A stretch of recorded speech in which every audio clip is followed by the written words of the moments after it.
যে কারণে রাজনীতি ছাড়েন পায়েল।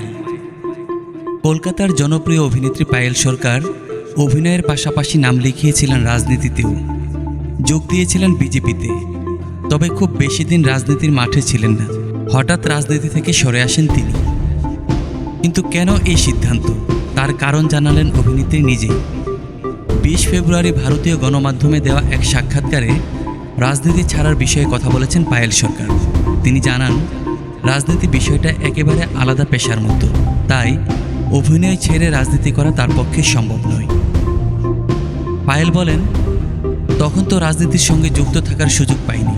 আর রাজনীতির মাঠে নেমে মানুষের জন্য কাজ করতে হলে যে দলের হয়ে কাজ করেছি তাদের একটা সমর্থন থাকা উচিত। এই সমর্থনটা আমি তখন সেইভাবে পাইনি।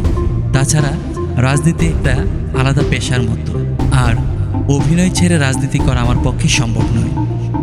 টলিউড সিনেমা ইন্ডাস্ট্রিতে রাজনীতি প্রবেশ করেছে অনেক আগে। সেটাকে হতাশাজনক বলে মনে করেন না পায়েল। তার কথায়, রাজনীতির প্রবেশে নিয়ে আমার কোনো আপত্তি নেই। যে পরিবর্তনই হোক না কেন সেটা যেন ভালো হয়, সেটা যেন কাজের ক্ষেত্রে কোনো বাধা সৃষ্টি না করে। ইন্ডাস্ট্রিতে 20 বছর কাটিয়ে ফেলেছেন। একটা সময় ছিল যখন বাংলা ছবির নায়িকারা পরপর ছবিতে কাজ করতেন। নিজের কাজ নিয়ে পায়েল বলেন, 2007 সালে আই লাভ ইউ ছবিতে প্রথম মুখ্য চরিত্রে অভিনয় করি। তারপর থেকে আমি কাজ করে চলেছি। শিল্পীর কেরিয়ারে চড়াই উতরাই থাকতেই পারে, আমি কিন্তু কখনো বিরতি নিইনি, এখনও কাজ করে যাচ্ছি।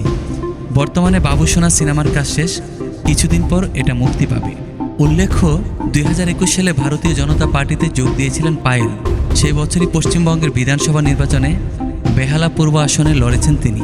নির্বাচনে হেরে যাওয়ার পরপরই রাজনীতি থেকে দূরে রাখছেন নিজেকে। এখন অভিনয় নিয়ে ব্যস্ত এই অভিনেত্রী।